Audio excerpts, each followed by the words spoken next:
Hey, happy Friday, March 22nd, the year 2024. It's me, Tom Altieri, broker owner of New Jersey Mortgage Services. What's happening out there? Well, the Fed met on Tuesday and Wednesday. Nothing eventful at all this week.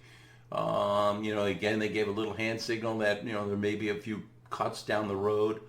But if oil prices keep rising, I think that's going to be highly unlikely. And if they get too close to the election, it's going to be unlikely also. So we'll have to wait and see in their next meeting. I believe it's in June. And we'll see where it goes from there. But, the better news is the 10-year yield is down today. It's been down a little bit.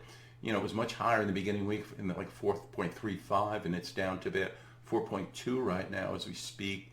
Mortgage-backed securities are a little bit better also, and I see the national average on a 30-year fixed dropped just a smidgen below the 7% mark. We have better rates here than that, but that's a national average throughout the country. So I wanted to talk about all this news you heard in the last week and a half about real estate agents no longer are going to be collecting a 6% commission. So what happened was NAR, National Association of Realtors, decided it was better for them to settle than fight this battle on this lawsuit that was against them. They not only settled, but they put in an agreement where there would no longer be publishing any commission splits or any commissions on the multiple listing service, or create another entity that would publish commissions and what commissions should be. That's the bottom line there. So while I'm on the subject here, I gotta let you know that most of the stuff that I see come in really don't have a 6% commission, even in a split like 3-3 or whatever. A lot of times lately it's been a lot lower. Anyway, real estate agents work extremely hard. You pay fair market value for the service they provide.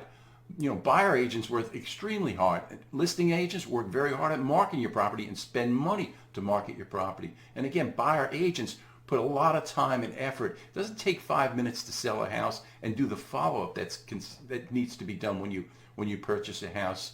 So I just want to see it. So, here, put this in your head. If you bought a house 2.5 years ago, if you're a buyer out there and you bought a house 2.5 years ago and you paid $400,000 for that house, in the last 2.5 years, you had 20% and then 9% appreciation.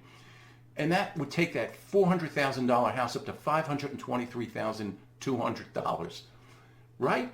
The real estate agent, if he got 2.5% as the buyer agent on that deal and did all the work, wound up with about 11 grand. So who got the better part of that deal? You or that agent that put all that effort and time into it? Over the course of the last 80 years, the average appreciation in a property in New Jersey was around 4%. So if you average 4% over the last 80 years and you bought a house, I can't do those numbers, but you can thank a realtor for that. They're hardworking and you pay them fair market value. When you go out to a restaurant and you give a nice tip because you got good service, that's what you're paying for on a different level. You're paying for professional, good service. So I just wanted to say that in here today too. Hey, I'll be accessible all weekend, 732-239-1642. Don't hesitate to give me a call. I'm always accessible.